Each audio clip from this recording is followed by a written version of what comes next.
Biden strengthens U.S. coronavirus travel restrictions for entry into the U.S. On his first few hours of becoming the 46th President of the United States, President Joseph Biden has signed a slew of presidential proclamations.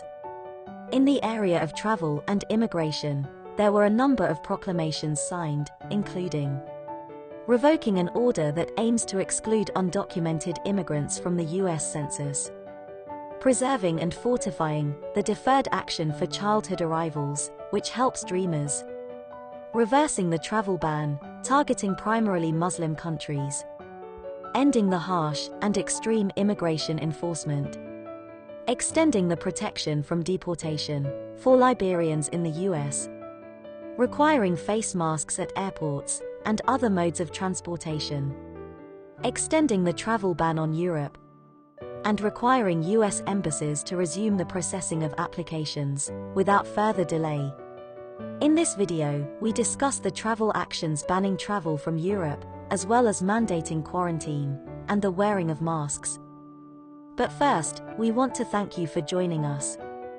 Find us on all the other social media channels, and don't forget to subscribe to our channel and click that bell to get notified when we release a new video. We also appreciate your likes and comments below, as it helps to support our channel.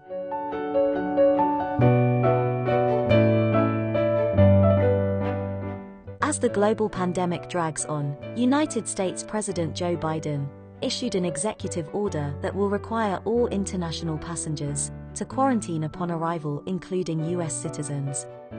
The new quarantine order comes hand in hand with the new testing requirement that is coming into effect on January 26, 2021. Included in the executive order is the mandate on making face masks on flights and all types of public transportation into a federal law. President Biden has already mandated masks on federal property.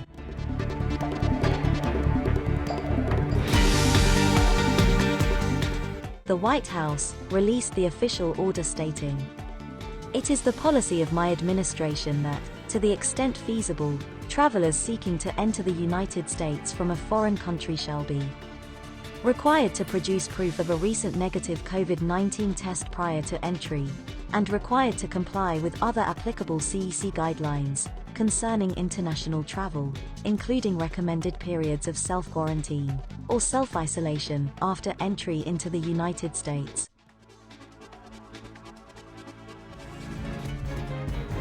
From January 26, 2021, proof of a negative COVID test is mandatory to all travelers over the age of 2 arriving in the U.S. on international flights, including returning U.S. citizens and residents.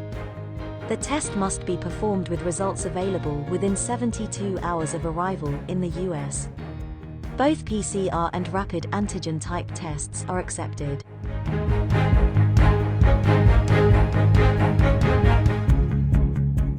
Even after fulfilling the pre-flight testing requirement, arrivals into the U.S. will also have a quarantine to complete. It is unknown at this time if a test-to-release program will also come into effect that would allow those in quarantine to take a test, upon which the negative results will release them from isolation early. The CDC is recommending that quarantine periods should be 10 days without testing, and as short as 7 days with a test-to-release type of program. Many individual states have been free to make their own rules around quarantines, until now. States including Hawaii, New York, and California have already been requiring a 10-day quarantine for travelers, while other states like Alaska, New Mexico, and Oregon have stuck with the full 14 days. However, over 25 states currently have no quarantine in place for returning travelers, and will be most affected by the new executive order. Details of the new quarantine mandate haven't yet been hammered out just yet, and President Biden has asked federal agencies to submit within the next 14 days their recommendations regarding the appropriate duration of quarantine and acceptable timing and types of COVID tests under this order.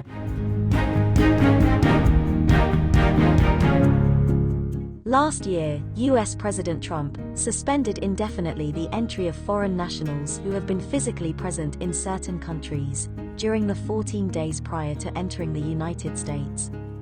Excluded from the ban are U.S. citizens and lawful permanent residents. This ban remains in place until it is terminated by President Biden. International travelers should not be in the following countries 14 days prior to travel in the U.S. The countries are China, excluding Hong Kong and Macau, Iran, Brazil, the United Kingdom, Ireland, and the Schengen area. The Schengen area of Europe are Austria, Belgium, Czech Republic, Denmark, Estonia, Finland, France, Germany, Greece, Hungary, Iceland, Italy, Latvia, Liechtenstein, Lithuania, Luxembourg, Malta, Netherlands, Norway, Poland, Portugal, Slovakia, Slovenia, Spain, Sweden, and Switzerland. The ban only applies to anyone who has been physically present in one of the banned countries during the 14 days prior to entering the United States. To know how to avoid the travel ban without breaking the rules, check out our blog post link in the description box. What are your thoughts on these stricter rules of travel and travel ban? Comment below. If you need assistance with a visa to Europe, the UK or the US, including help with securing your travel arrangements, IAM can help. For visa advice, contact your IAM visa coordinator. Don't forget to subscribe and hit that bell for more travel and visa updates.